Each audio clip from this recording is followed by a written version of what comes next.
अब देखिए जगत गुरु तत्वदर्शी संत रामपाल जी महाराज के मंगल प्रवचन। तो वहां जाने के बाद बहुत सुख है, एज इट इज है। वहां कभी मृत्यु नहीं, वृद्धावस्था नहीं, ये 5 तत्व नाड़ियों का जोड़ जुगाड़ का शरीर नहीं है वहां कोई मल मूत्र नहीं, जितना भी खाओ शरीर के अंदर कंज्यूम हो जाता है। ऐसी बॉडी दी परमात्मा, ना थूक है, ना कुछ और है, ना कुछ। ऐसा सुंदर शरीर, तो इसलिए तो उसकी तड़प है लोगों ने। राजाओं ने राज भी त्याग दिया उस सुख स्थान को पाने के लिए, लेकिन रास्ता ना मिलने से भटको। इस संसार में कितने धक्के खा लो, कितने परित्याग कर लो, व्हाट इज यूज।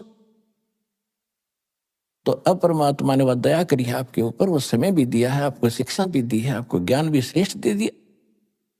तो हम उसी प्रसंग पर लाते हैं कि जैसे इन महापुरुषों को परमात्मा मिले, तो इनमें से एक आदरणीय गरीबदास साहिब जी की थोड़ी सी कहानी सुनाऊंगा, जिससे एक तो आपको ये विश्वास होगा कि जब परमात्मा से मिलकर आया है जो प्राणी, और फिर उसने ये ज्ञान लिखा है। हम 3 दिन लगातार पाठी इस ग्रंथ को पढ़ते हैं, गरीबदास साहिब जी को जो भगवान ने ज्ञान दिया, कबीर साहब ने। और परमात्मा ने 600 वर्ष पहले कबीर भगवान ने अपनी अमर वाणी में लिखवा भी दिया, धर्मदास जी को बता भी दिया। कबीर सागर में कबीर वाणी चैप्टर है, उसके 136 और 137 पृष्ठ पे, जिसमें 12 पंथों का ज्ञान दिया है। काल ने कहा था 12 पंथ करूं मैं साजा, नाम तुम्हारा ले करूं आवाजा। और 12 पंथ नाम जो ले ही सो मेरे मुख आन समोही, और अनेक पंथ चलाऊं या विद जीवों को भरमाऊं। 12 तो ये गिनती के हैं। उसके बाद ये राधा स्वामी पंथ, धनधर सतगुरु पंथ, निरंकारी पंथ, रिया सारा अमर सुधांशु वाले, ये कृपालु कृपुल के सारे काल के पंथ है। और विशेषकर जो राधा स्वामी पंथ है, एक सतलोक के गुण गावे, सचखंड सतपुरुष बतावे, इन्हें कह कहेगा पता नहीं। तो उसमें परमात्मा ने कहा कि संवत 1774 हुई, वो गलती से 75 प्रिंट है वहां पर। ता दिन जग प्रेम प्रगटे जग सोई। संवत 1774 में मेरी प्यारी आत्मा का जन्म होगा, गरीबदास जी का। वो बर में पंथ का प्रवर्तक होगा, और मेरी वाणी का प्राकट्य होगा। बर में पंथ प्रगट हो वाणी, शब्द हमारे का निर्णय ठानी। असंग जन्म ये ठोर नहीं पावे, ये 12 पंथ हम ही को जावे। यानी गरीबदास जी के द्वारा जो ज्ञान मालिक ने बुलवाया है, लगभग सन 1727 में परमात्मा मिले थे गरीबदास जी को, जब 10 वर्ष के थे गरीबदास जी। और 3 वर्ष के बाद सन 1730 में जब गरीबदास जी 13 वर्ष के हो गए, गोपाल दास नाम के संत जो दादू पंथी थे, उन्होंने लिखा था, गरीबदास जी ने बोला था अपना अनुभव जो भगवान ने उनको वाणी दी थी। कबीर परमात्मा ने कहा कि बार में पंथ प्रगट हो वाणी, मेरी महिमा की पुण्य वाणी फिर प्रगट होगी। क्यों? क्योंकि ये 12 पंथ जो चलेंगे गरीबदास से पहले 11 जो है, उनमें काल के दूत कबीर पंथ में प्रवेश कर गए। उन्होंने कबीर प्रवेश की अमृतवाणी में काट छांट करके और कुछ रख ली, बाकी छोड़ छाड़ दिया, उसमें फेर बदल कर दिया। ये करना ही था, काल ने करवाना था। जैसे हम आरती करते हैं रोजाना, कबीर साहब की आरती है, जो शुरू में 5 आरती है शुरू की, कबीर साहब की है। वो कबीर सागर में नहीं, ना किसी हमने देखी किसी प्रचलित वर्तमान की किसी कबीर वाणी में, कबीर साखी में, कबीर दोहालियों में कहीं नहीं है।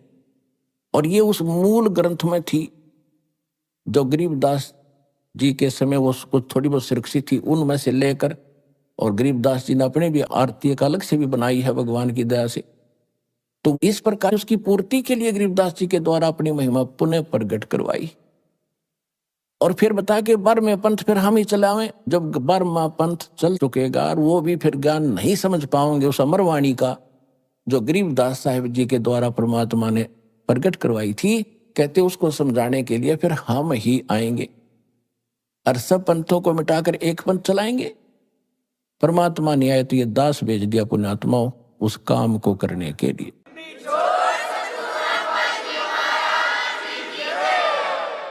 आदरणीय गरीबदास साहिब जी का जन्म गांव छुड़ानी, जिला जज्जर, हरियाणा में हुआ।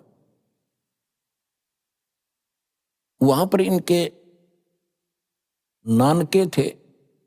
इनकी माता जी का कोई भाई नहीं था, जिस कारण से गरीबदास जी के पूज्य पिता श्री बलराम जी धनखड़ गांव करोथा के रहने वाले थे, जहां अपना आश्रम है। और वो वहां छुडानी के अंदर वो घर जमाई के रूप में रहा करते थे। गरीबदास जी के नाना जी के जमीन बहुत गड़ी थी, लगभग 1300-1400 एकड़ जमीन थी। 1400 एकड़, किसान थे, जाट थे, तो वहीं रहने लग गए थे। वहीं पर गरीबदास जी का 12 वर्ष रहते हो गए थे तब जन्म हुआ था। जब 10 वर्ष के गरीबदास जी हुए, खेतों में गौवें चराने के लिए जाया करते थे। पहले ऐसे ही परंपरागत जो व्यवसाय होते थे वही करते थे। श्री कृष्ण जी भी गायें चराया करते थे और उनके दूध को, बच्चों को बेचकर अपना निर्वाह किया करते थे। ऐसे गरीबदास जी के वहां अपनी जमीन बहुत गणी, 1400 एकड़, 2500 बीघा, बड़ा बीघा होता था, जो जिससे 5 बीघे से 1 एकड़ बनता वर्तमान का। तो उस समय वो बीघा इन बीघों के 4.25 बीघे का 1 बीघा होता था। 4.25 यानी लगभग किला ही हो जाता था, 1.25 बीघा कम। तो इस प्रकार वो 2500 के बीघे के 1400 एकड़ बन जाते हैं, 1350। इतनी जमीन थी और वो जंगल में पशु चराया करते थे, गौओं के साथ पाली जाते थे। 10 वर्ष के बालक थे। अब कहते गोता मारूं स्वर्ग में, जा बैठूं पाताल, गरीबदास ढूंढता फिरूं अपने हीरे मोती लाल। और जैसे परमात्मा का विधान दास ने भी बताया, वेद में प्रमाणित करते हैं कि वो वहां से सह शरीर आते हैं, अच्छी आत्माओं को मिलते हैं। तो गांव छुडानी के खेतों में, जंगल में, अपने ही यानी खेतों में गौ चरा रहे थे।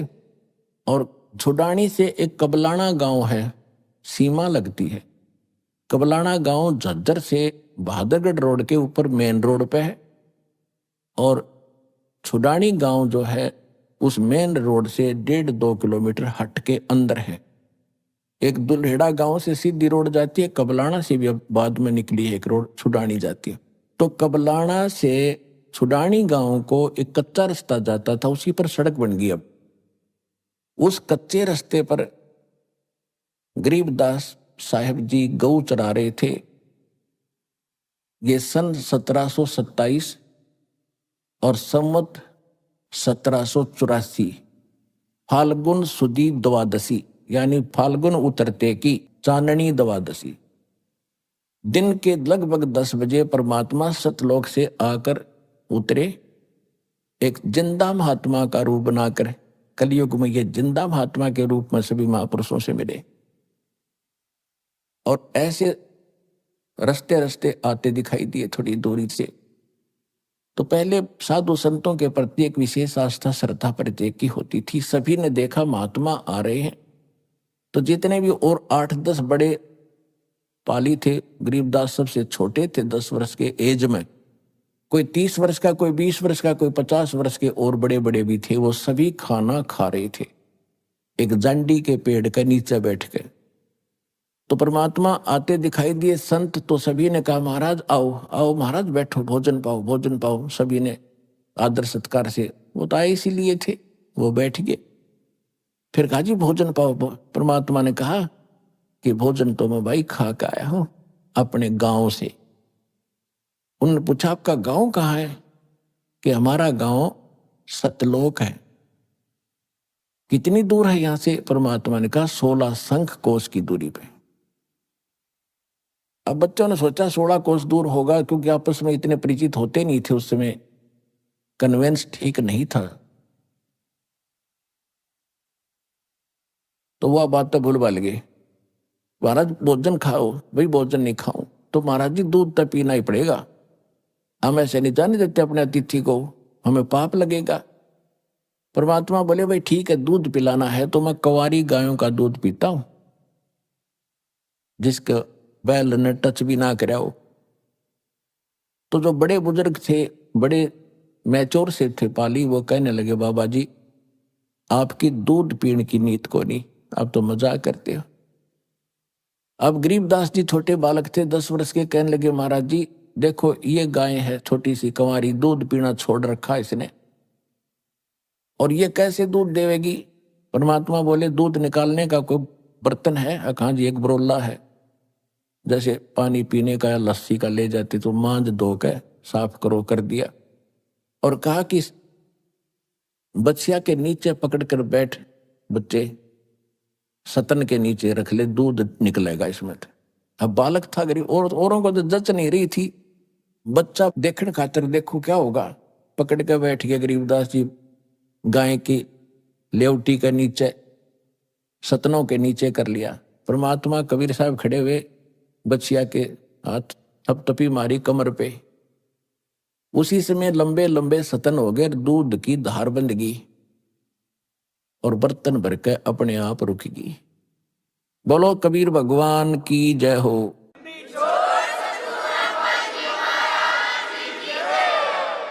अब सभी आश्चर्यचकित तो हुए। गरीबदास जी ने ला के ले महाराज पी लो। परमात्मा ने कुछ पिया और फिर कहा ले भाई बच्चों पालियो, तुम भी पी लो, गवा लो। अब जो बड़े बड़े ग्वाले थे वो कहने लगे बाबा जी ये जादू जंत्र का दूध है और कंवारी गाय का पाप का दूध हम नहीं पी सकते, और तेरी जात का बेराना तो किस जाति का है, तुम झूठा कर दिया, हम तो ना पीवें। कहते सकल पदार्थ है जगमाही, कर्महीन नर पावत नाही, उठकर चले गए। गरीबदास जी कहने लगे लो महाराज मुझे दे दो, आपका प्रसाद कब कब प्राप्त हो। कहते हैं होनहार वीरवान के होत सीखने पात, पूत के पैर पालने में पिछड़ जाते हैं। गरीबदास जी तो आत्मा थी भगवान की, ये शब्द निकलने ही थे कि लाओ महाराज आपका दास पिएगा आपका जूठे दूध का, कब कब प्राप्त हो हमें। शेष बचा हुआ कुछ तो उन्होंने पिया। फिर परमात्मा ने यह भी कह दिया था कि ये दूध इस कंगाल लोक का नहीं है, ये सतलोक से आया भाई, मेरे गांव से आया। लेकिन उसमें मोटी बुद्धि के लोग थे, उनका कहाँ समझ में आवत थी ये बात कि बाबा जी बकवाद करे, जादू जंत्र है, कोई जादूगर दिखाई देता है। वो चले गए। फिर गरीबदास जी को काफी ज्ञान समझाया, गरीबदास जी के अंदर प्रबल प्रेरणा हुई। फिर परमात्मा ने उसको प्रथम मंत्र दिया कि बेटा नाम ले, जब सतलोक दिखाऊंगा। प्रथम मंत्र दिया, वहां दूध के साथ यानी पेय पदार्थ के साथ दिया जाता है प्रथम मंत्र। हम यहाँ अमृत जल और मिश्री से देते हैं आपको प्रथम मंत्र। तो गरीबदास जी वहां बैठे रहे, शरीर तो बैठा रहा, आत्मा निकाली ऊपर लेकर गए। ब्रह्मा विष्णु महेश के लोक दिखाए, जहां भी परमात्मा जाते थे, क्योंकि ब्रह्मा जी को, विष्णु जी को, शिव जी को परमात्मा मिले थे और उनको प्रथम बार शिष्य भी बनाया था। बाद में उन्होंने नाम को त्याग दिया था, लेकिन परमात्मा जब उनके पास जाते हैं उनको वही सूरत दिखाई देती है जो पहले मिले थे, और सब खड़े होकर प्रणाम करते, आदर सत्कार करते हैं। गरीबदास जी देख रहे कि ब्रह्मा जी, विष्णु जी, शिव जी भी बाबा जी को प्रणाम कर रहे हैं, तो प्रबल शक्ति है भाई। फिर उसके बाद जाते धर्मराज के जो लेखा जोखा करता है, सारा न्यायाधीश है जो एक ब्रह्मांड का, जो ही उसके दरबार में प्रवेश किया परमात्मा ने, साथ में अपनी आत्मा गरीबदास जी को लेकर के। और पुण्यात्माओं अध्यात्म मार्ग में किसी को कहने की आवश्यकता नहीं मैं कौन हूं, सामने वाले पर तुरंत इफेक्ट हो जाता है, उसको अपने आप नतमस्तक हो जाता है और वो बेचैन हो जाता है एकदम। जब परमात्मा ने प्रवेश किया कबीर साहब ने धर्मराज के दरबार में, न्यायाधीश के दरबार में, एकदम कुर्सी छोड़कर वो खड़े हो गए बाहर दूसरी साइड में और कहा महाराज विराजो कुर्सी, बैठो, सिंहासन लो अपना। लेकिन परमात्मा खड़े रहे और आदेश सुना रहे हैं। जैसे एसपी जाता है एसएचओ के ऑफिस में, वो खड़ा हो जाता है कुर्सी छोड़कर और एसपी उसको निर्देश देता है और डांट भी लगा देता है, विशेष हिदायत देता है कोई ऐसी गलती मत कर देना, और वो कहता है यस सर, क्योंकि ये औपचारिकता एक नियम है हमारा, एक आदर सत्कार होता है, ऐसा होना भी चाहिए। गरीबदास जी ने फिर अपनी आंखों देखा, क्या बताया, धर्मराय दरबार में देई कबीर तलाके, मेरे भूले चुके हंस को तू पकड़िए मत कजा के। हाय हाय।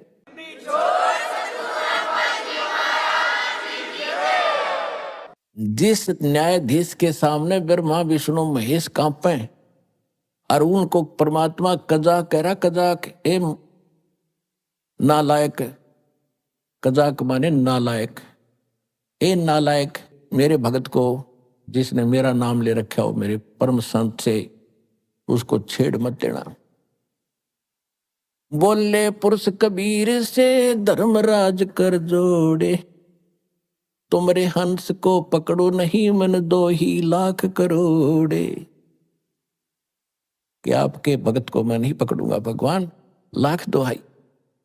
फिर उसने अपनी व्यवस्था प्रकट की कि हे भगवान, मेरी एक समस्या है कि आपकी शरण में आने से पहले जितने भी ये प्राणी हैं, इनके पूर्व जन्म के जो संस्कार है, मेरे पास अकाउंट है उनका, और यहाँ का नियम है जैसा जिसने कर्म किया है दोनों भोगने पड़ते। तो वो जो कर्म है पहले के किए हुए, वो तो मैंने इनको भुगतवाने पड़ेंगे, मेरी मजबूरी है। तो धर्मराय क्या कहता है कि कर्मों से तीरथ थे, अब जो है शरण कबीरे, वो तो मोहे पकड़ने पड़े और जड़नी पड़े जंजीरे। उनको तो मैंने पकड़ना पड़ेगा वो दंड भुगतवाने के लिए। तो क्या बोले परमात्मा, कर्म भरम ब्रह्मंड के मैं पल में करहूं नेश, जिन हमरी दुहाई दी सो करो हमारे पेश। ओए होए होए, कि जो भी तैने इनको मूर्ख बना के ये पाप करवाए, तूने करवाए है। जैसी यहाँ की सरकार है, एक तरफ तो ठेका खोल देंगे, शराब खोल दी, पियो छक्के, और फिर कहते हैं ना शराब पी कर हाउ लड़ करा, इसको अंदर कर दो, और शराब पी कर रामायण बांचेगा, हाउ लड़ा करेगा वो तो अकल देखो इनकी।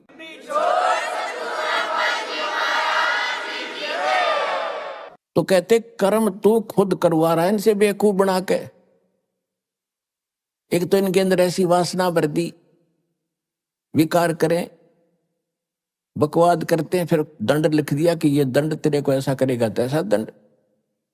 तो कहते परमात्मा कि कर्म भ्रम ब्रह्मंड के मैं पल में करहूं नेस, और जिन हमारी दुहाई दी सो करो हमारे पेश। कहते जो तेरे कर्म तेरे कागजों में लिखे हैं मेरे पास ले आना। परमात्मा का प्रत्येक ब्रह्मांड के अंदर एक अलग से राजदूत भवन है। अब परमात्मा ना धर्मराज ने देखा, ना ब्रह्मा विष्णु में इसने देख रखा, और देखेगा कौन? उनके पहचान में कौन आओ, कौन बैठा है? तो त्रिकुटी जो त्रिकुटी है वो एक इंटरनेशनल एयरपोर्ट समझ लो, और वहीं पर फिर सबके सेक्रेटरीट है। जैसे प्रत्येक देश का प्रत्येक देश में राजदूत भवन होता है, तो वहां परमात्मा एक राजदूत रूप में रह रहे हैं, स्वयं ही अन्य रूप बना करके। और कहा कि जैसे कोई किसी देश का नागरिक है, दूसरे देश में रहता है, उसको कोई दिक्कत आती है, तो राजदूत भवन वाला कहता है हमारे नागरिक को तो हम मेरे पास लाना, पहले हम पूरी जानकारी करेंगे, फिर तुम कुछ एक्शन लेना।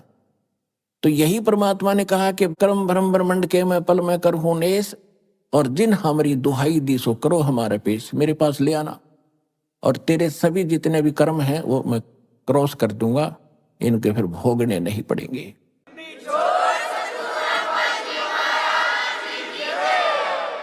और परमात्मा भी अपनी अमर वाणी में कहते हैं, जब ही सतनाम हृदय धरो और भयो पाप को नाश, जैसे चिंगारी अग्नि की वही पड़े पुराने घास।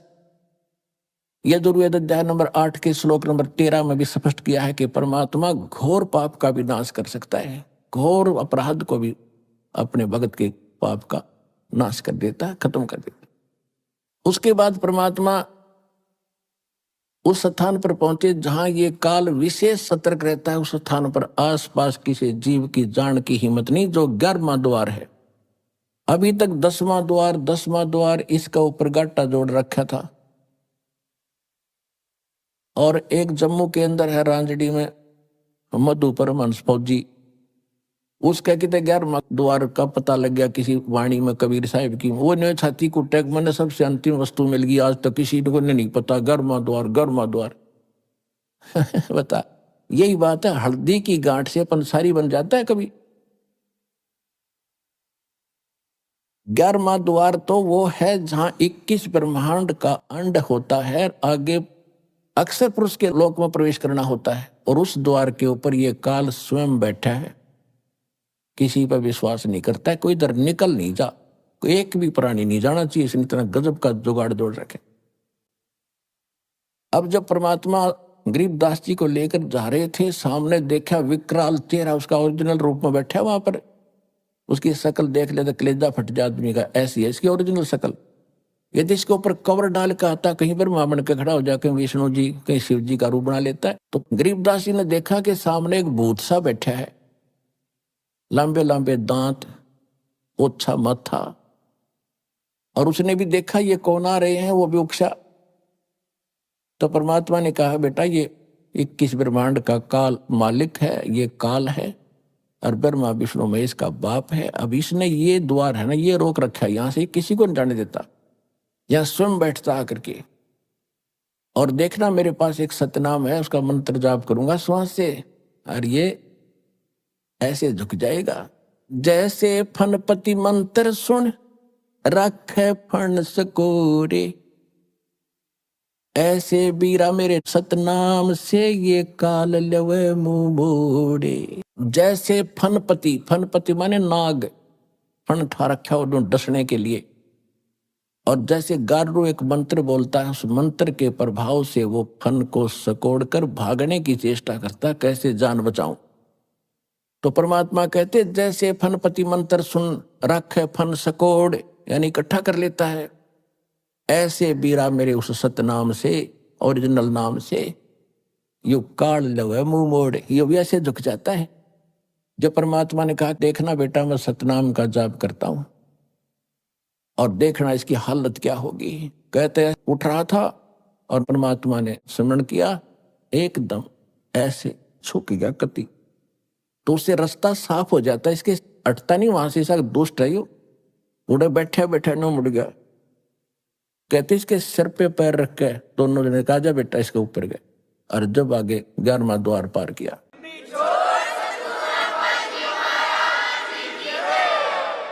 ये यहाँ बनाओ बात तो समाधि लाला के मूर्ख बना रखे, ये कहां जाएंगे, 10वां द्वार पार नहीं कर सकते ये लोग। कहते ब्रह्मेंद्र के घाट को खोला तो कोई एक द्वारे से फिर जाते, ऐसे बहुत अनेक।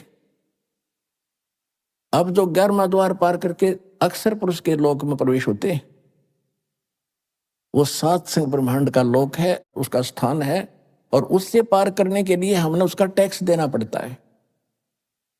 उसके लिए जो सतनाम के अंदर 2 अक्षर हैं, एक तो ब्रह्म का, इसका टैक्स दे देंगे, जो इसका कर्जा यहां उतार देंगे, दूसरे मंत्र का फिर वहां देते हैं। अब वहां पर भी सारी व्यवस्था दिखाई, सरपुरुष और सब दिखाया भगवान ने, फिर उसमें पार किया। 12वें द्वार को पार करके फिर भंवर गुफा से निकलकर सतलोक आता है।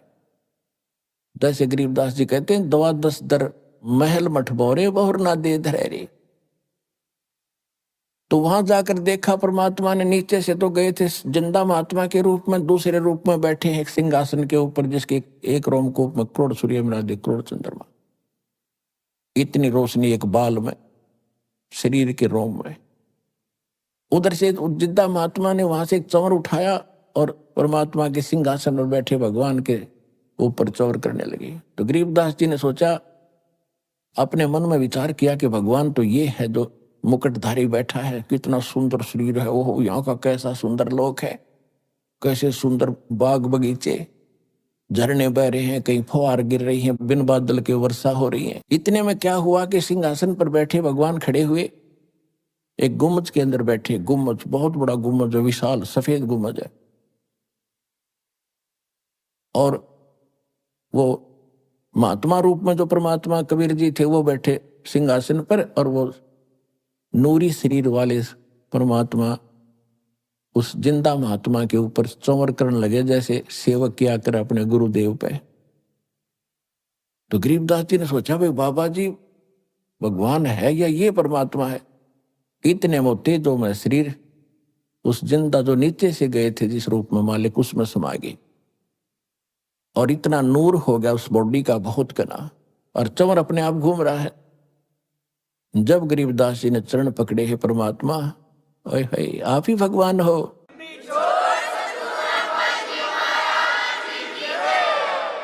तब परमेश्वर ने बताया कि बेटा मैं 120 वर्ष तक बनारस में कबीर जुलाहा नाम से रहा हूं, और मुझे कोई पहचान नहीं पाया, क्योंकि मेरे बारे में कोई बताने वाला नहीं था। और अब तू वापस जा, और तेरे शरीर को अंत करने वाले हैं, चेता पर रख दिया है। उधर से गरीबदास जी को मृत जानकर शाम के समय 5-6 बजे सी उन्हें संभाला, 4-5 बजे सी आकर के पालियों ने देखो तो कहाँ है कि गरीबदास जी बैठे हैं, पहले आवाज लगाई, नहीं उठे तो पकड़ के हिलाया कि भगत जी खड़ा हो ले, भगत बन गया। वो गिर गए, मृत जानकर दो पाली गांव में भागे आए। जिसको भी पता, छोटा सा गांव था, एक बहुत बड़े लैंड लॉर्ड का इकलौता पुत्र, और उसकी मृत्यु हो जाए, गांव में करलाट मच गया, माता पिता बेहोश हो गए। फिर भी गांव के लोग दौड़ दाड़ कराए, उसको ले के घर ले आए, फिर चिता पर रख दिया। उधर से गरीबदास जी कहते, भगवान मान नहीं जाता उस गंदे लोक में, मुझे यही रख लो दाता। परमात्मा ने कहा, बेटा ऐसे नहीं बनेगी बात, आप जाओ। आप जब यहां से गए भक्ति युक्त थे, अब वहां पर खत्म कर दी तुमने, उतनी ही भक्ति युक्त होकर तब यहां आ सकोगे, और मैं तेरे साथ रहूंगा, तू चिंता मत कर। और आप जाओ, मेरे गवाह बनो, आपके भाई बहनों के लिए एविडेंस देना, विटनेस बनना, तब उनको विश्वास होगा। नहीं तो काल ने बुरा जाल फैला रखे हैं, क्या हाल हो रहा देख, झांक कर देखा नीचे, ये लोग ऐसा दिखाई देता जैसे कीड़े मकोड़े घूम रहे हो, कीड़े मकोड़े ऐसे नजर आते। क्योंकि हमारे शरीर में जीव जंतु एक एक नस नस के अंदर हमारे कीड़े हैं अंदर, ऐसा बुरा हाल है।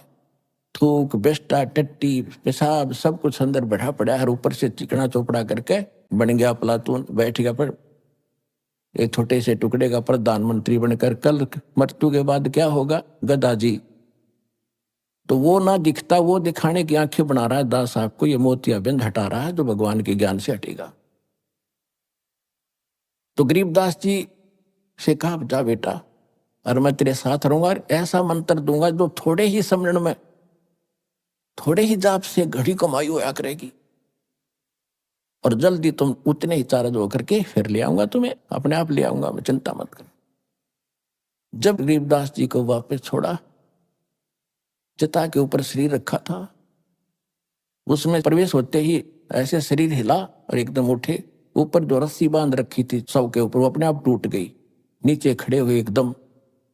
अब वैसे तो गरीबदास जी सोचते स्वप्न होगा, और वहां हाहाकार मच रही, कुल सारे गांव के लोग इकट्ठे, और चिता में तैयारी कर रखी अग्नि लाने की। जब उसको यकीन हुआ सचमुच में कहीं भगवान के साथ गया था, अब वहां सब ने खुशी की लहर दौड़ गई, लड़का जीवित हो गया, लड़का जीवित हो गया, क्या बात कही। लेकिन वो या वाणी बोलने लगे, सिंपल बात भूल गए सारी। कोई पूछे कहाँ गए थे, कहाँ है भगवान, तो वाणी के द्वारा उत्तर देते, पर पट्टन पर लोके है जहाँ अदली सतगुर सारे, भक्ति हेत से उतरे पाया हम दीदारे। अलल पंख अनुराग है सुन मंडल रथीरे, दास गरीब उधारिया मोय सतगुरु मिले कबीर। अजब नगर में ले गए हमको सतगुरु आने, जल के बिंब अगाध गति वहां सूते चादर तान। अब यह भाषा गांव वाले नहीं समझे, उनने सोचा जंतर मंत्र के दूध ने पी का यो लड़का पागल हो गया, हे भगवान शुक्र है जीवित तो हो गया। तो गरीबदास जी को पागल कहने लगे, बावड़िया, पागल, बावड़ा। और ये सोचा गांव वालों ने भी कोई बात ना है बेटी, क्योंकि उस गांव की बेटी थी उसकी माता, कि यह बेटी जैसा भी बेटा है, पागल है जैसा है, इसको देख के अपना जीवन निर्वाह कर लेगी, ना तो यह मर जाती रो रो के। जब 3 वर्ष बीत गए, 13 साल के गरीबदास जी हो गए, ऐसे सब पागल कहने लगे, बावड़िया कहने लगे भगवान को। एक दादू पंथी गोपाल दास नाम के संत थे जो दादू जी के पंथ से थे, और दादू जी को भी परमात्मा मिले थे, ऐसे जैसे गरीबदास जी को मिले, ऐसे नानक जी को मिले, ऐसे धर्मदास जी को मिले, मुल्कदास जी को मिले, गीसा दास जी को मिले थे, न्यू मिले थे जिंदा महात्मा के रूप। तो वो वाणी का मर्मज था, समझता था संतों की महिमा को। और वहां उनका कोई सेवक था, उसमें वो ऐसे 2 वर्ष 3 वर्ष में चक्कर लाया करता था। सुडानी में आके उस भगत के अपने सेवक के वहां वो गोपाल दास रुका। तो सेवक ने कहा, महाराज एक बाबा जी ने कोई जादू जंत्र का दूध बछिया का निकाल के हमारे एक चौधरी के बच्चे को पिला दिया, और वो पागल हो गया। उस दिन के बाद वो तो मर गया था, दोबारा भगवान ने दया करी जीवित हो गया। उठ जीवित होने के बाद पागल है, पागलों वाली बातें करता है। और संत की विद्या संत ही काट सकते हैं। आप कृपा करो, कुछ दया कर दो तो बहुत अच्छा हो जाएगा, जीवन सुधर जाएगा बालक का। अब जो जितना जादू जंत्र दान है, जंतर मंत्र, सभी सोचते हैं मैं श्रेष्ठ हूं। उसने कहा बुलाओ। वो लड़का वहां लाया गया, उसके नाना जी भी साथ थे, गांव के और बुजुर्ग भी साथ आ गए। तो गोपाल दास ने पूछा कि बेटा कौन था जिसने तेरा जीवन बर्बाद कर दिया? तब गरीबदास ने कहा कि बाबा जी, गोपाल दास जी, मेरा जीवन बर्बाद नहीं, आबाद कर दिया। अभी आपने सुने संत रामपाल जी महाराज के मंगल प्रवचन।